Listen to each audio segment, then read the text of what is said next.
Haleluya. Puji Tuhan. Puji Tuhan, haleluya. Tuhan sudah baik dalam kehidupan kita, amin. Tuhan sudah mengizinkan kita beribadah di tempat ini, mengizinkan kita pada sore menjelang malam ini bersekutu dengan Tuhan. Itu semua karena kebaikan Tuhan. Mari kita mau masuk dalam hadirat Tuhan. Kita akan mulai ibadah kita. Mari kita sama-sama menyembah Tuhan. Haleluya, Yesus. Terima kasih.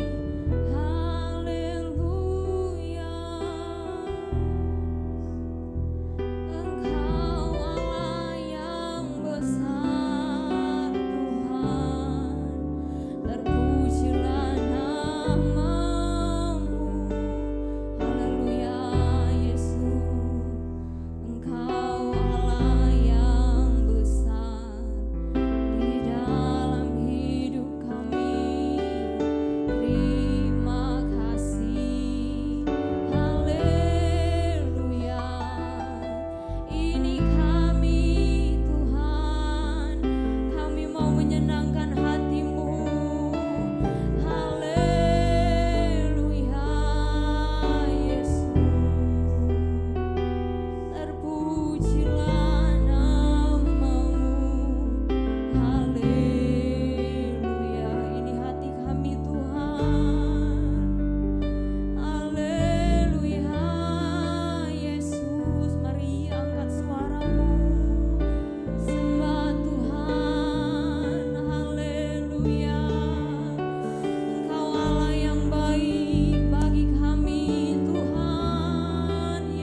kehadiran-Mu Tuhan.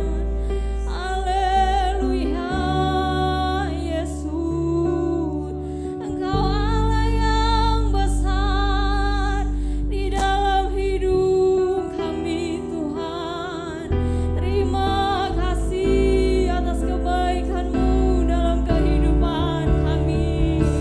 Haleluya, haleluya Yesus. Terima kasih Tuhan Yesus.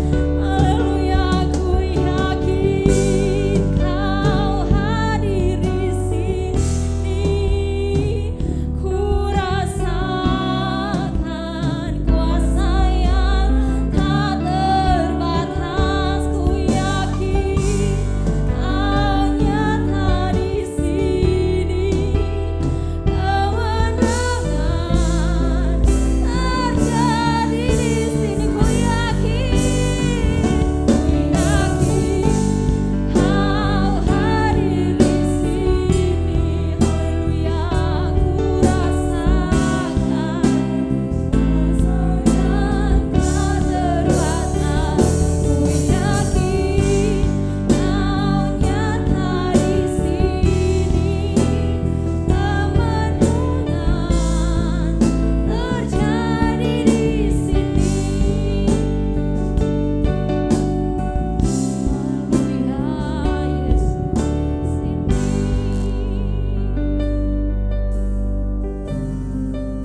Haleluya, haleluya.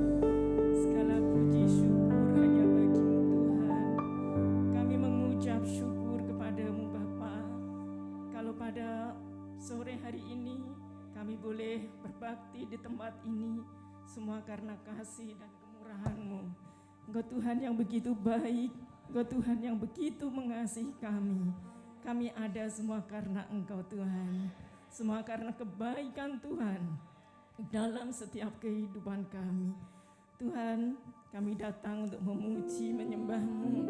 Kiranya hadirat Tuhan, kuasa Roh Kudus memimpin jalannya ibadah ini dari awal, pertengahan, hingga akhirnya. Kami percaya hanya di dalam nama Tuhan Yesus Kristus kami berdoa dan mengucap syukur. Haleluya, amin. Jemaat Tuhan yang merasakan kebaikan Tuhan boleh lambaikan tangan. Haleluya, haleluya, haleluya. Kita mau bersyukur bagi Tuhan. Mari kita angkat pujian. Kecaplah dan lihatlah.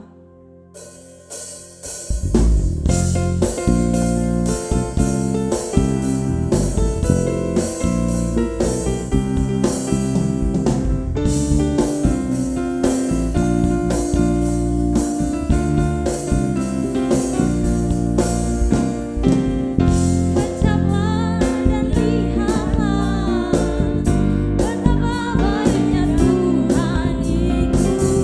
Rasakan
Pada saat ini saya akan memberikan ruang kesaksian bagi Bapak Ibu Saudara yang boleh menceritakan kasih Tuhan, menceritakan kebaikan Tuhan dalam kehidupan Bapak Ibu Saudara yang ada.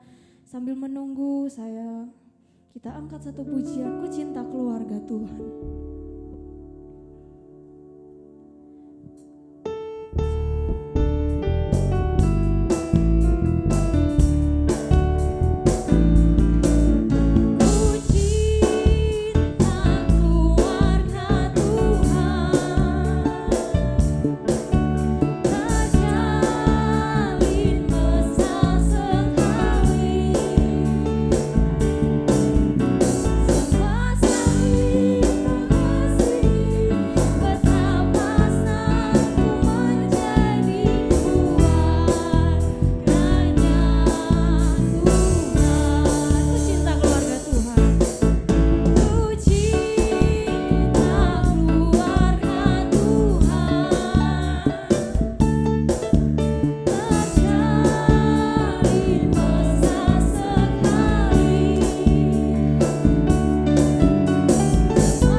menyenangkan hati Tuhan dalam setiap hidup kami adalah hal yang utama dalam hidup ini.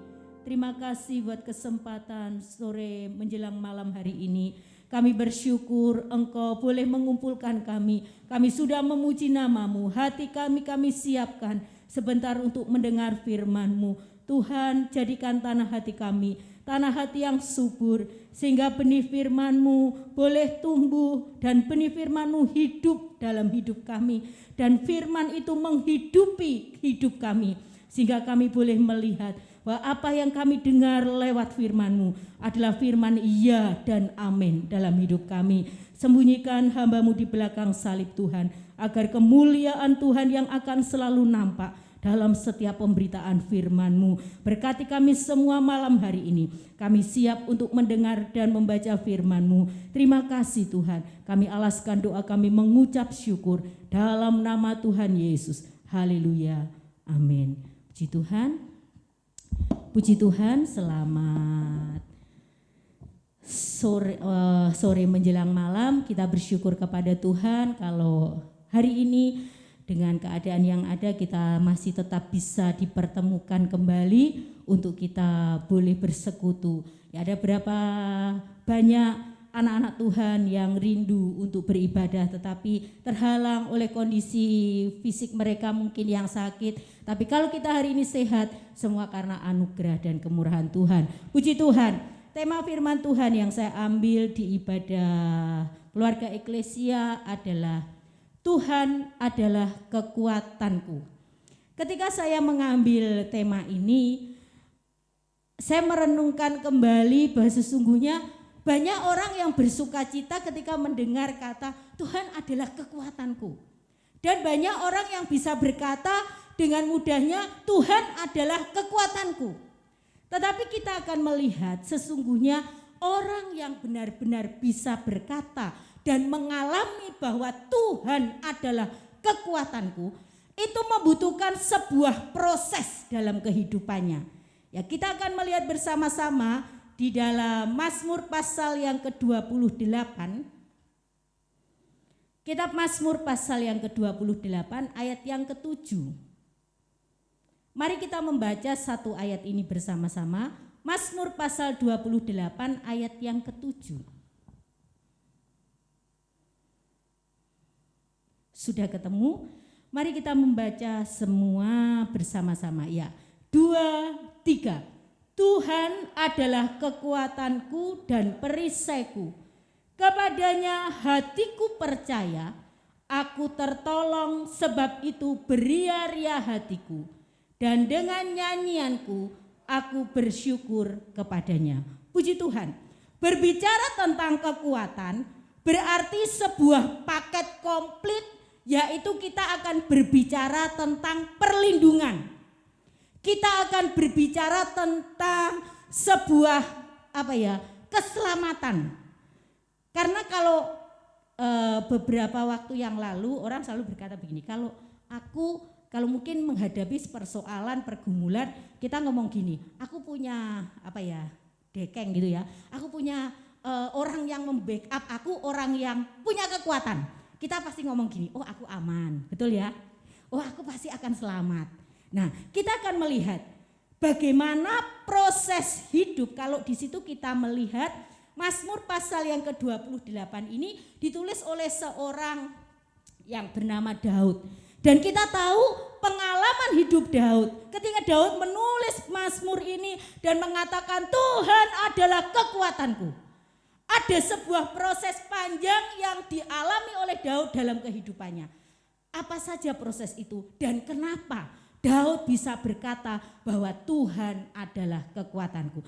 Yang pertama, ya, orang yang bisa berkata bahwa Tuhan adalah kekuatanku adalah pertama orang yang hidup di zona atau tempat tidak aman. Orang yang bisa berkata, oh Tuhan adalah kekuatanku, itu orang yang hidup di zona yang tidak nyaman. Dan hal ini adalah sebuah pengalaman yang luar biasa dari Daud. Coba kita buka 1 Samuel pasal yang ke-17.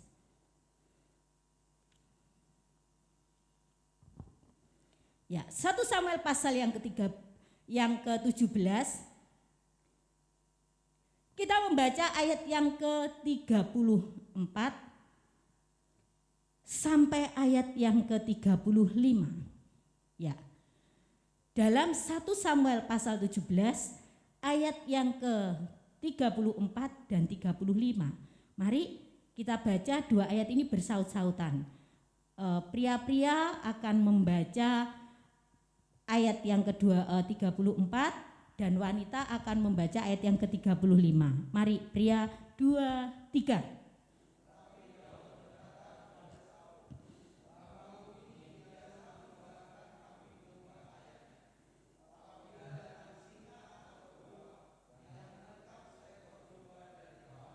Ya, ayat yang ke-35. 2, 3. Maka aku mengejarnya, menghajarnya, dan melepaskan domba itu dari mulutnya.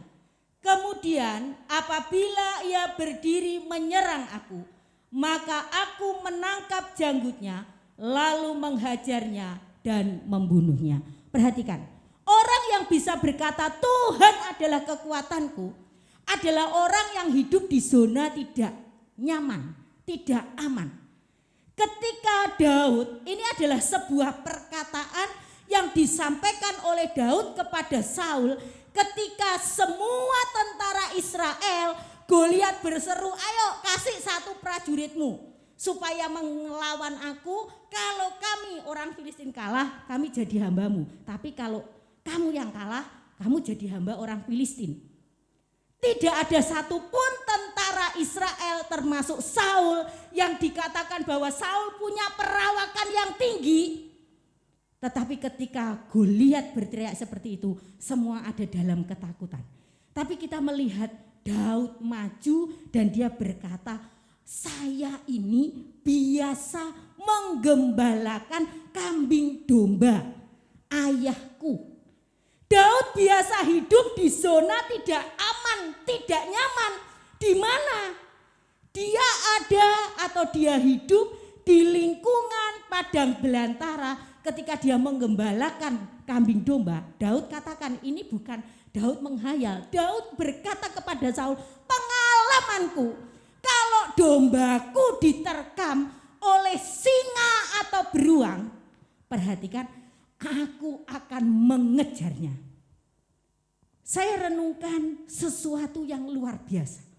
Orang yang hidup di zona tidak nyaman, ya, orang yang hidup di zona tidak enak, itu akan merasakan, akan benar-benar mengalami kekuatan daripada Tuhan. Sekarang kalau Daud tidak punya kekuatan daripada Tuhan, coba singa dengan manusia, larinya itu duluan siapa? Secara manusia ya, pasti duluan singa. Dan coba kalau kita melihat beruang berdiri aja, kita itu paling sudah gemeter gitu ya, secara manusia. Tapi Daud katakan kalau singa atau beruang menangkap domba yang aku gembalakan, maka aku berlari mengejarnya. Aku menangkapnya, aku menghajarnya. Bahkan dikatakan kalau beruang berdiri menangkap aku, maka aku akan menangkap janggutnya, aku akan menghajar dan membunuhnya.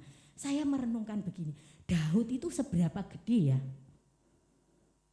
Beruang di alam liar itu tingginya saya yakin sangat tinggi, apalagi kalau nggak usah lah kita itu dikejar beruang atau ketemu beruang gitu ya. Kita kalau lagi jalan-jalan terus lihat beruang aja apa yang kita lakukan? Atau lihat singa lah. Kalau adik saya itu beberapa waktu yang lalu karena ada tanggal merah, dia liburan, terus kemudian sorenya dia telepon saya, bilang begini, aku tadi baru liburan loh. Oh iya, dari mana? Dari Taman Safari. Saya ngomong gini, Pak kok gak ngajak-ngajak ya? Ya sebetulnya aku itu mau ngajak, cuman piye, mobilku itu pickup, dia bilang gitu ya. Lah di Taman Safari, isone mek aku mbek keluargaku, lah sampai lah tak tumpaknya di belakang, tak naikkan di belakang. Ya Bapak Ibu tahu ya Taman Safari, ya kalau misalnya kita naik, bayangkan kita naik pickup, saya duduk di belakang, terus ketemu singa gitu ya. Wah dia ngomong, saya bilang gini, kamu itu berarti cuma abang-abang lambe ya ngajaknya itu nggak serius. Wah ngajak orang ditumpak nih pickup di belakang. Ya terus apalagi keliling taman safari. Dia ngomong nggak apa-apa lek mau tak bayari. Sak masuk sak makan ya. Saya ngomong ndak, aku belum masuk, aku ndak, sudah saya ngomong. Nah kalau kita melihat Daud bisa berkata Tuhan adalah kekuatanku karena Daud terbiasa hidup di zona tidak aman atau tidak nyaman. Nah sekarang bagaimana dengan hidup kita? Kita itu dengar firman Tuhan, oh Tuhan kekuatanku. Tapi pernahkah kita menghadapi situasi dalam kondisi yang merasa kita itu tidak aman dan terancam? Firman Tuhan ini memberi saya kekuatan saat jujur saat satu rumah, ya di rumah mama angkat saya Ibu Yudiono itu semua kena COVID. Begitu ya, semua kena COVID, sampai pembantunya kena COVID, pada akhirnya pembantu yang dipocok ya, pembantunya 2 itu semua kena COVID, jadi semua isolasi di rumahnya Bu Yudiono. Semua yang kena satu rumah itu 7 orang. Dan kemudian satu orang pembantunya yang hasilnya negatif, dia ngomong gini, aduh Mbak Lila aku libur aja wis, aku gak masuk, aku gak berani, soalnya aku punya anak kecil ya, kita memaklumi. Nah, ketika semua pembantunya sakit, semua di rumah itu sakit, saya ngomong sama suami saya bilang begini, orang dibayar banyak, dibayar berapa juta, gak ada yang mau nunggu orang COVID, apalagi campur dengan orang COVID. Nah saya ngomong gini, wes satu-satunya cara, gini aja, saya harus masuk di situ. Ya walaupun kami hasil swab pada waktu itu setelah dari mama di swab, terus kemudian dia telepon kami, kamu sini yo, kenapa? Karena kamu kan sering kesini. Nah, akhirnya kami di swab, puji Tuhan kami bertiga itu hasilnya negatif. Jadi setelah kami menerima hasil swab negatif, saya itu sempat pulang gitu ya. Saya pulang, kemudian besok sorenya saya ditelepon sama Esther, bilang, Kak sini yo, kenapa? Wes toh sini yo. Ternyata saya lihat mama dalam posisi kolaps gitu ya. Dipanggili sudah enggak dengar, terus matanya itu saya buka kok matanya merem. Biasanya kalau mama sakit itu pasti begini, aku bawaan ke sini bisa ngomong. Ini sama sekali enggak. Jadi pada akhirnya saya sudah masuk di situ. Jujur, waktu di situ ada anaknya mama, dia juga negatif. Jadi saya sama anaknya mama yang negatif, Kobuyung itu, dia ngomong begini, karena istrinya dan anaknya pernah kena COVID, jadi dia tanya sama satgasnya, ini semua sudah di antigen, hasilnya positif. Saya akhirnya besoknya dipanggil oleh Puskesmas untuk di PCR. Kemudian Kobuyung ngomong gini, nanti kalau hasil PCR keluar, kasih ono tahu aku ya, CT-nya berapa gitu, maksudnya kadar virus yang di dalam itu berapa. Nah begitu CT keluar, saya konsul ke dokter Tripomo karena dokternya mama ya, karena mama pada waktu itu masih istilahnya sudah lemes, sudah kolaps gitu ya, tapi belum sesak nafas, cuma kesadarannya itu seperti hilang gitu. Saya konsultasi ke dokter Tripomo ngomong begini, pokoknya kalau CT di bawah 35 itu bahaya ya. Sudah intinya seperti itu. Nah ketika saya mengetahui hasil CT dari semua keluarga kami itu, yang paling tinggi itu cuma Michael, itu waktu itu 21. Lainnya 10, 11, 15, di bawah 20, di atas 10. Jujur secara manusia, dokter Tripomo ngomong begini, saya langsung begitu Siti keluar, saya langsung telepon dokter Tripomo ngomong, Pak Tri, ini semua yang sakit ini di bawah 20 ya. Yang satu cuma 21, cuma namanya Michael, lainnya semua. Dia ngomong gini, sudah kamu hidup kayak di kandang singa. Siap-siap aja kamu berdoa supaya enggak diterkam singa. Artinya apa? Virus itu bisa menular kapanpun kepada kamu walaupun kamu negatif. Coba bayangkan, saya cuma berdua, ya yang sehat ditinggali berdua dengan 7 orang semua yang sakit. Dan pada saat itu jujur kami tidak bisa ngomong, oh kamu karantina ya tidur di atas, enggak. Satu rumah campur, bahkan kalau makan ya, saya sama mama karena saya karena pembantunya sudah enggak ada, Esther anaknya yang 2 kecil-kecil itu juga kena, saya kena COVID, dia sendiri dalam posisi juga mulai badannya enggak sehat, jadi dia ngerawat anaknya. Nah saya ini yang menyediakan istilahnya obat itu, maksudnya ngasih obat untuk mama. Nah secara otomatis saya itu bersentuhan gitu ya. Saya nggak pakai kaos tangan. Cuma ya saya ingat secara manusia dokter ngomong, wis pokoknya siap-siap kamu ada di kandang singa. Wis pokoknya kamu ketularan itu sudah resiko. Jujur waktu saya ada di tengah-tengah orang COVID, saya berusaha untuk membesarkan hati orang yang sakit. Wes toh nggak apa-apa. Lah mama kalau makan, habis makan buka masker gitu ya, dia ngomong sih, ini loh makanan itu nggak ada rasa nih, cobaan gitu ya. Lah itu padahal kan ya 1 sendok, ini loh cobaan. Coba Bapak Ibu bayangkan begini, saya secara manusia itu jujur namanya hamba Tuhan, saya takut. Karena apa? Saya cuma begini, Tuhan saya masih punya anak yang kecil. Ya, karena anak saya langsung dengan suami saya langsung tidak pernah ketemu saya, jadi kami pisah, dia di Jatilengger, saya di Bakung, di Jalan Bakung. Terus saya ngomong begini, Tuhan ini secara manusia habis makan, ya sudahlah coba ini nggak enak rasanya. Ya mau nggak mau saya buka masker saya coba. Jadi 1 sendok saya makan saya coba. Lo enak lo nggak apa-apa kayak biasanya, nggak ada rasanya. Waktu malam saya naik ke atas ya karena saya ngomong kalau semua sudah selesai, semua sudah habis minum obat yang terakhir, saya naik ke atas, saya ngomong aku tak tidur di atas saja supaya saya bisa tenang besok. Nah yang lain tidur di bawah, saya tidur di lantai atas, di atasnya gereja untuk ibadah itu. Waktu malam di situ saya hanya satu, menangis. Kenapa? Saya cuma ngomong gini, aku kok merasa menyesal toh, tanya ambil dokter Tripomo. Kenapa? Aku nggak ngerti CT-nya di bawah itu bahaya. Justru saya tidak takut, betul apa betul? Tapi karena saya sudah tanya, ya jadi istilahnya jujur secara manusia walaupun saya hamba Tuhan, ketakutan itu ada. Saya menangis, saya katakan Tuhan, dokter, perawat di rumah sakit, pakai masker double, pakai APBD, pakai semuanya, pokoknya semua lengkap. Itu pun masih bisa tertular. Saya hanya hanya pakai masker yang double, itu saja. Dan itu pun sering kebuka karena apa? Dan saya setiap saat bersentuhan dengan orang yang sakit itu karena apa? Mama kadang-kadang, aduh badanku sakit semua, aku kasih minyak kayu putih ya, harus bersentuhan. Ya 1 gelas 1 semua karena nggak bisa dipisahkan waktu itu. Jujur secara manusia saya ngomong saya hidup di zona tidak nyaman. Tapi firman Tuhan ini membangkitkan saya. Firman Tuhan cuma ngomong begini. Waktu saya nangis itu ya, saya tidur itu saya nangis. Karena saya apa? Saya ingat anak saya. Ya, karena setiap sekolah, waktu itu masih sekolah ya Nas. Jadi kalau pagi diantar papahnya sekolah, dia itu lewat depan rumahnya mama itu, saya sudah tahu. Jadi paginya dia ngomong, "Mah, aku nanti lewat rumah ya jam segini." Jadi saya itu dari balik kaca dada gitu ya. Dia lewat, dia berhenti sebentar, "Dadah Mak, Kisbe," gini ya. Saya membayangkan Tuhan, anak saya masih butuh saya Tuhan. Ya, saya menangis tapi firman Tuhan ini menguatkan saya. Tuhan adalah kekuatanku. Kepadanya hatiku percaya. Ini yang langsung secara kayak otomatis membangkitkan semangat saya. Saya ngomong begini, "Ya pokok kowe lemah, kamu harus kuat, kamu harus bisa." Ya. Dari situ saya berkata benar ya. Orang yang bisa berkata Tuhan adalah kekuatanku adalah orang yang pernah hidup di zona tidak aman. Apa yang membuat dari hari ini hidup kita enggak aman?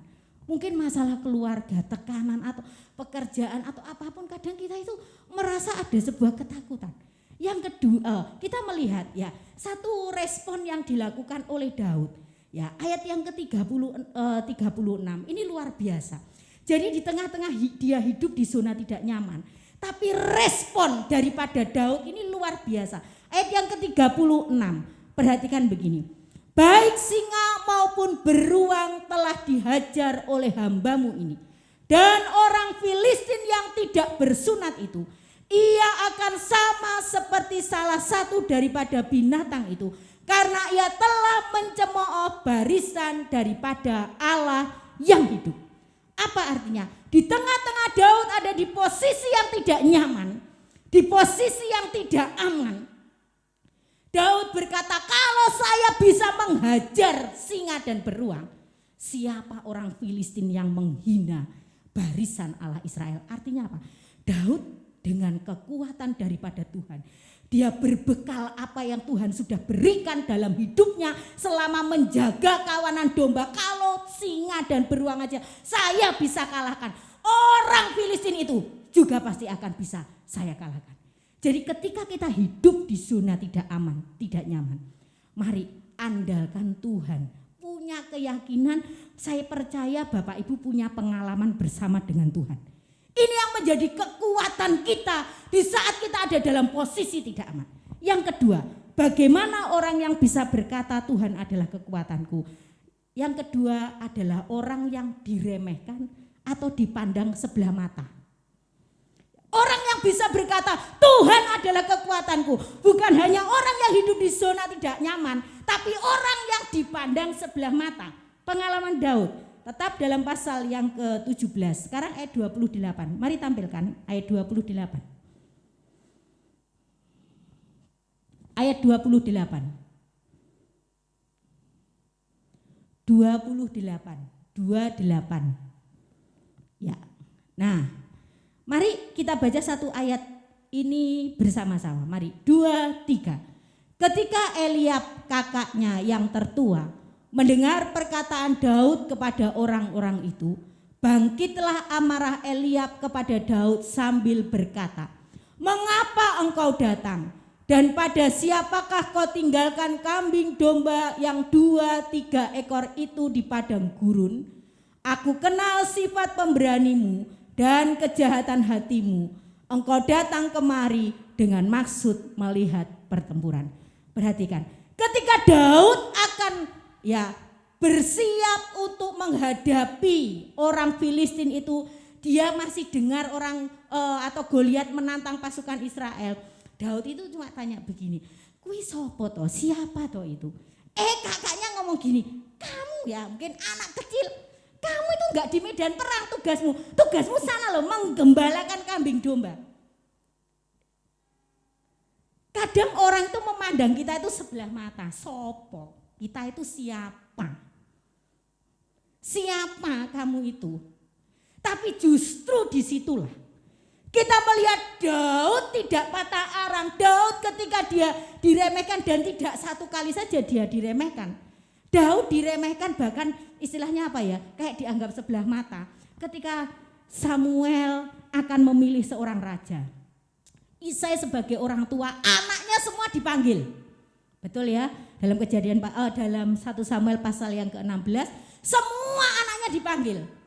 Dan ketika Samuel melihat anak Isai yang pertama, ini loh yang dipilih Tuhan. Soalnya ganteng, pas jadi raja. Tapi apa yang Tuhan katakan kepada Samuel? Manusia melihat apa yang di depan mata, tapi Tuhan melihat hati.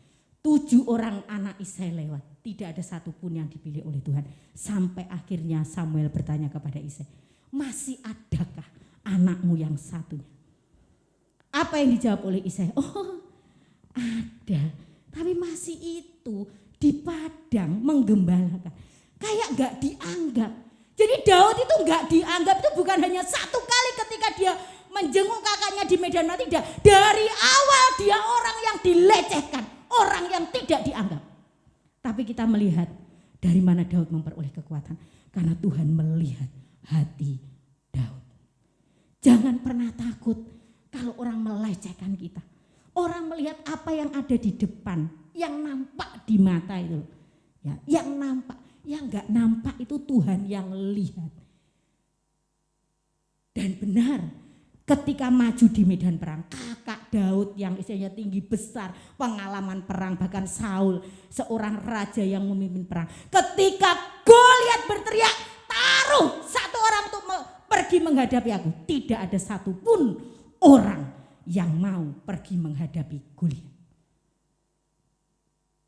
Tetapi kita melihat bagaimana Daud dengan sebuah kekuatan daripada Tuhan. Dia ngomong, "Sopo kui orang Filistin." Nah, yang ketiga, bagaimana respon daripada atau siapa orang yang bisa berkata bahwa Tuhan adalah kekuatan. Yang ketiga adalah, saya susah untuk mencari judul yang ketiga ini. Saya sederhanakan saja begini. orang yang berhadapan dengan realita. Kenapa? Karena ketika Daud maju berperang, ya, menghadapi Goliat, realita kenyataannya bagaimana? Tetap pasal 17 ayat yang ke-42. Mari tampilkan ayat 42. Ini kenyataan. 42 sampai yang ke-44. Kita baca bergantian ya. 42 sekarang ganti yang wanita, nanti 43 pria, dan 44 kita baca bersama-sama. Mari, 42 kaum wanita dulu. 2, 3. Ketika orang Filistin itu menunjukkan pandangnya ke arah Daud serta melihat dia, dihinanya Daud itu karena ia masih muda, kemerah-merahan dan elok parasnya. Ayat yang ke-43. Mari.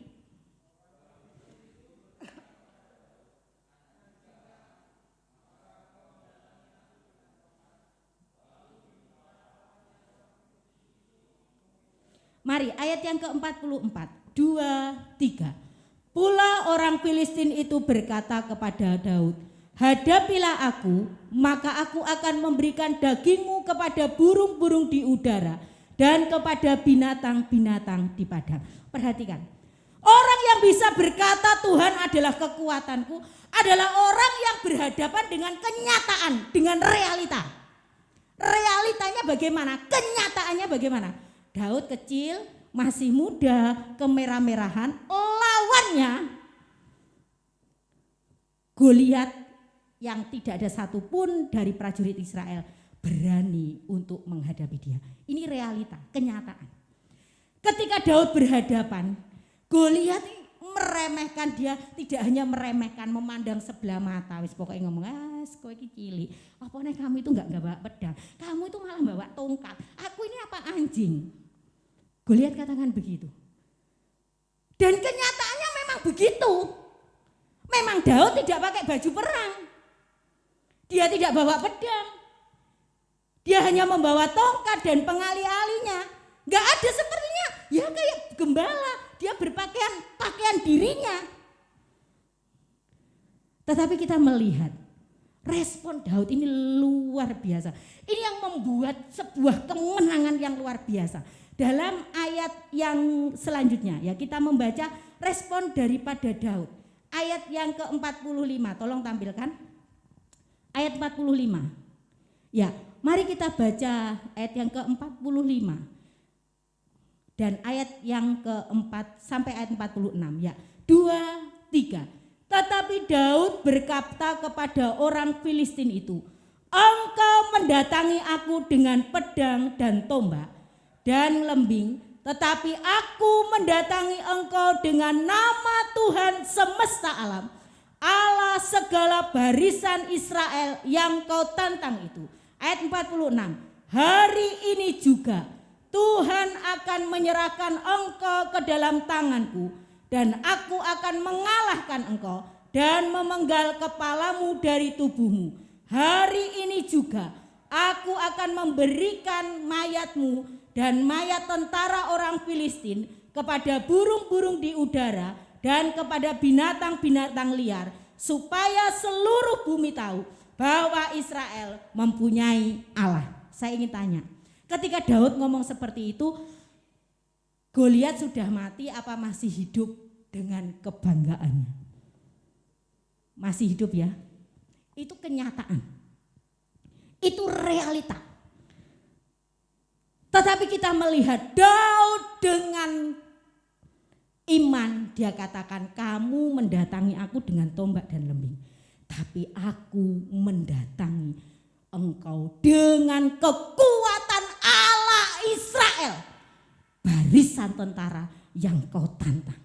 Itu seringkali kenyataan itu yang kita hadapi, realita itu kadang gak sama dengan apa yang di pikiran kita. Tapi bagaimana iman kita, kekuatan yang Tuhan beri ini memberikan sebuah iman semangat. Belum ini terjadi, tapi Daud katakan, hari ini aku akan memenggal kepalamu, memberikan mayatmu dan mayat orang Filistin kepada burung-burung dan binatang liar. Ini belum terjadi, tapi Daud sudah katakan. Dan hal itu benar-benar terjadi. Bapak Ibu yang dikasih oleh Tuhan, keluarga muda Eklesia, hari ini kita diperhadapkan pada realita, kenyataan hidup yang kita harus buka mata lebar-lebar. Kadangkala itu membuat kita takut, membuat kita piyo, bagaimana ya? Kalau saya kadang-kadang ngomong dengan suami saya ngomong begini, kita itu harus bersyukur, gimana ya hidup di zaman-zaman yang kita masih bisa menikmati namanya bermain dengan teman gitu ya. Kalau hari ini kan anak-anak itu kayak waktu bermain dengan teman, ngobrol dengan teman itu sesuatu yang sangat mahal. Betul apa betul? Sampai kemarin kalau kami sudah buka sekolah minggu ya di rumah, anak saya itu bilang begini, "Mah, hari ini buka sekolah minggu." Iya, puji Tuhan. 4:30 dia sudah mandi. Udah mandi, dia tunggu temannya, diinguk-inguk. Saya ngomong sama jemaat, ibadah anak-anak jam 5 ya, karena kami kan enggak banyak ya, jadi bisalah dikumpulkan anak-anak. Semua pakai masker ya. Nah, jam 4:30 dia sudah mandi, dia tunggu. Jam 4:30 hujannya deras sekali ya. Wah, deras terus geluduknya itu terus dia ngomong gini, "Lah Mah, nanti yang sekolah minggu kita aja." "Enggak apa-apa," saya ngomong, "enggak apa-apa. Walaupun kamu satu jiwa, itu jiwa. Nanti mama tetap cerita, kita tetap kebaktian. Papa yang main gitar, kamu yang jadi anak sekolah minggu, mama jadi gurunya." Dia bilang, "Aduh Mang, wes enggak usah." Sampai ditunggu jam 5, enggak ada satupun yang datang. Dia sudah mulai lemes itu ya, dia udah mulai lemes. Setelah ngomong gini, "Enggak apa-apa, ayo Setoma tunggu gini, kita tunggu 15 menit saja. Nanti pasti akan ada yang datang." Dia lari keluar. Dia tunggu di garasi ya, yang samping itu maksudnya teras yang samping. Dia lihat belum ada. Terus kemudian dia lari lagi. Jam 5:05 dia lari lagi. Dia bilang, puji Tuhan. Ada sepeda motor 2. Ternyata ada orang tua ngantar untuk anak-anak sekolah minggu. Dia bilang, puji Tuhan. Dia ngomong, "Mah, kenyataannya ya Mah, hujan, gluduk, tapi Tuhan itu baik. Saya itu bilang, Tuhan, mbok kirimkan teman saya untuk sekolah minggu." Jadi saya itu lihat sampai saya kasihan. "Sudah, nanti enggak apa-apa, pulangnya kami antar." "Oh, enggak apa-apa." Jadi anaknya ya, bapak-bapak bonceng anaknya 2, yang satu juga begitu, bapak-bapak bonceng anaknya 2. Jadi murid saya 5 hari itu ya. Saya bersyukur, anak saya bilang, "Puji Tuhan Mah, tadi gluduk, hujannya deras, kayaknya enggak ada yang datang. Tapi puji Tuhan ya Mah, puji Tuhan." Saya ngomong, kadang-kala kita itu kalah dengan imannya anak-anak. Saya sudah ngomong, saya cuma begini, "Enggak apa-apa, Tuhan sudahlah, berapapun jiwa saya lain." Tapi anak saya ngomong, "Enggak Mah, nanti temanku pasti datang Mah." Nanti saya ngomong, "Hujan Sa, gluduk loh Sa, sopo sing ngarepe mau datang Sa?" "Nanti ada Mah, tunggu 15 menit saja." Dia ngomong, ternyata betul. Dari situ saya banyak belajar. Ternyata ketika kita menghadapi kenyataan, kadang-kala kita itu sering takut. Tapi bisakah hari ini kita berkata, Tuhan adalah kekuatanku. Sehingga ketika kita berhadapan dengan kenyataan, walaupun itu yo wis nyata, yo medeni tenan, tapi ketika kita datang bersama dengan kekuatan Tuhan, barisan Allah orang Israel yang memberi kita kekuatan. Apapun yang ada di hadapan kita, rintangan, tantangan, pasti bisa dikalahkan. Bapak Ibu yang dikasih oleh Tuhan, sore hari ini, mari kita kembali. Hari-hari ini, apa yang dialami oleh Daud, itu kita alami. Kita hidup di zona tidak aman, tidak nyaman, gak ada tempat yang aman hari-hari ini. Gak ada yang bisa bebas dari penyakit. Tapi kemanapun langkah kita berada, kita percaya Tuhan adalah kekuatan kita. Amin. Dan kalau orang melecehkan kita dengan keadaan kita hari-hari ini, gak apa-apa. Kita punya Tuhan, Tuhan kekuatanku. Dia pasti akan membela kita. Dan kalau kita berhadapan dengan keadaan, kenyataan yang menakutkan hidup kita, jangan kita khawatir. Karena apa? Kita ada bersama dengan Tuhan. Puji Tuhan. Mari saya undang pemain musik dan singer. Engkaulah perisaiku saat badai hidup menerpaku. Kita akan nyanyi pujian ini.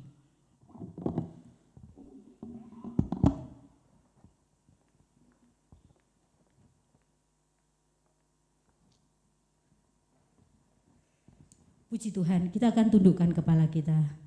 Mari sore hari ini, biarlah ketika kita berkata benar-benar Tuhan adalah kekuatan kita. Mungkin kita hidup di salah satu hal tadi, zona tidak nyaman dalam hidup kita. Apa yang membuat kita tidak nyaman? Disitulah justru kekuatan Tuhan akan turun. Atau mungkin hari-hari ini kita dipandang sebelah mata oleh orang tua kita, oleh rekan-rekan kita, atau oleh siapapun juga orang yang ada di sekitar kita. Tuhan ada bersama dengan kita, dengan kekuatannya untuk membela kita. Atau mungkin hari ini kita berhadapan dengan kenyataan yang harus kita hadapi. Seakan-akan saya tidak bisa, saya tidak mampu. Tapi ada kekuatan Tuhan. Saya katakan kalau berbicara tentang kekuatan, berarti ada keamanan, ada perlindungan, ada keselamatan. Itu paket lengkap dari Tuhan. Kalau kita berbicara tentang kekuatan, ketika kita mengandalkan kekuatan Tuhan, ada jaminan keamanan, ada jaminan keselamatan dalam hidup kita. Engkaulah perisaiku saat badai hidup menerpaku. Puji Tuhan. Haleluya. Engkaulah perisaiku saat badai hidup menerpaku. Firman-Mu di dalamku, tenangkan jiwaku. Engkaulah perisaiku. Engkaulah perisaiku saat badai hidup menerpaku. Firman-Mu di dalamku, tenangkan jiwaku.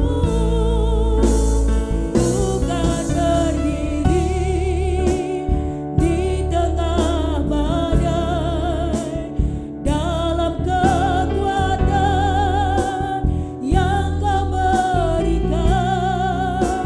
Sampai kapanpun ku kan bertahan, karena Yesus selalu menopang.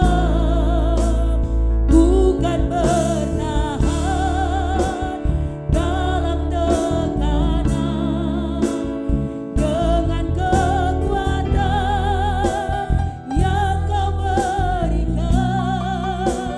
Sampai kapanpun tak tergoyahkan, karena Yesus selalu menopang hidupku.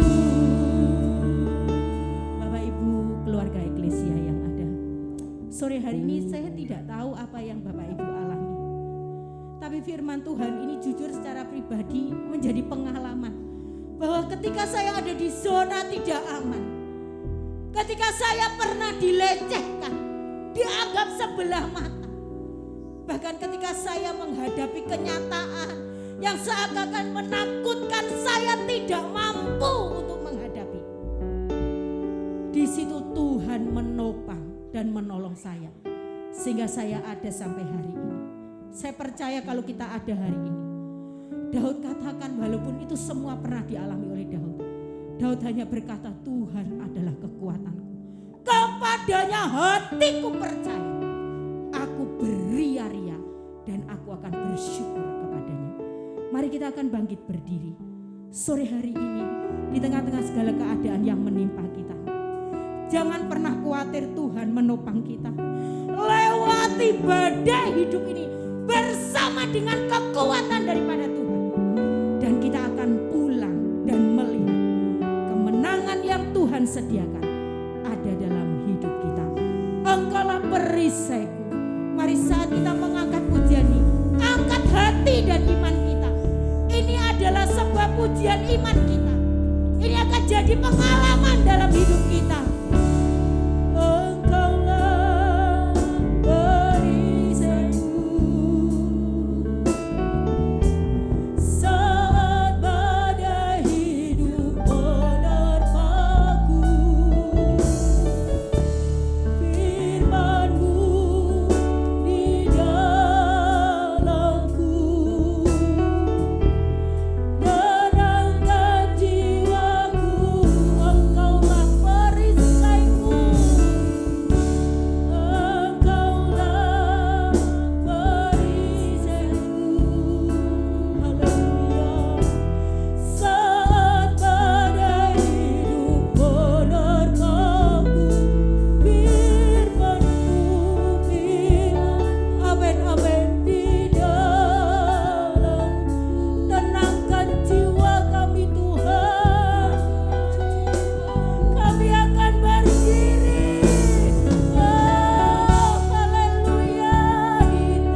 sembah dan kami kenal di dalam nama Tuhan Yesus Kristus. Engkau kekuatan kami. Engkau kekuatan kami. Dan selamanya Engkau andalan dalam hidup kami.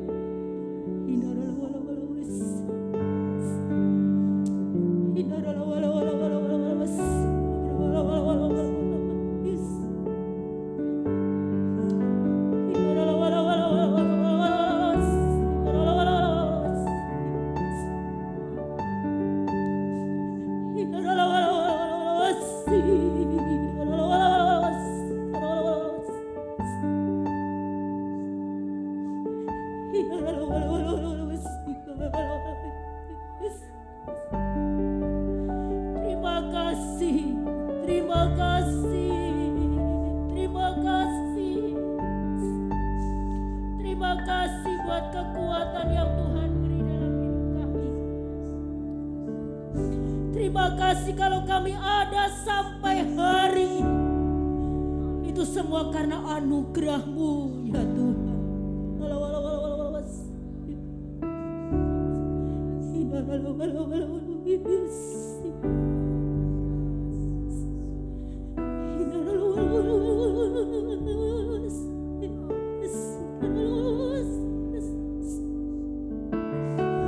Hanya syukur yang kami naikkan kepada Tuhan. Terima kasih buat kekuatan-Mu dalam hidup kami. Kami boleh melewati setiap hari dalam hidup kami. Semua karena kemurahan Tuhan. Terima kasih Tuhan buat kesempatan kami boleh mendengar firman-Mu. Kami percaya firman-Mu kekuatan dalam hidup kami. Dan firman-Mu jaminan bagi kami. Engkau memberi kami ketenangan, keamanan dalam hidup ini. Ketika kami dalam berbagai persoalan, Engkau selalu menopang hidup kami. Terus memberkati seluruh keluarga Eklesia yang ada malam hari ini.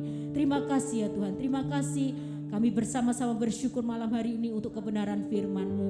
Kami alaskan doa kami dalam nama Tuhan Yesus Kristus. Haleluya. Amin.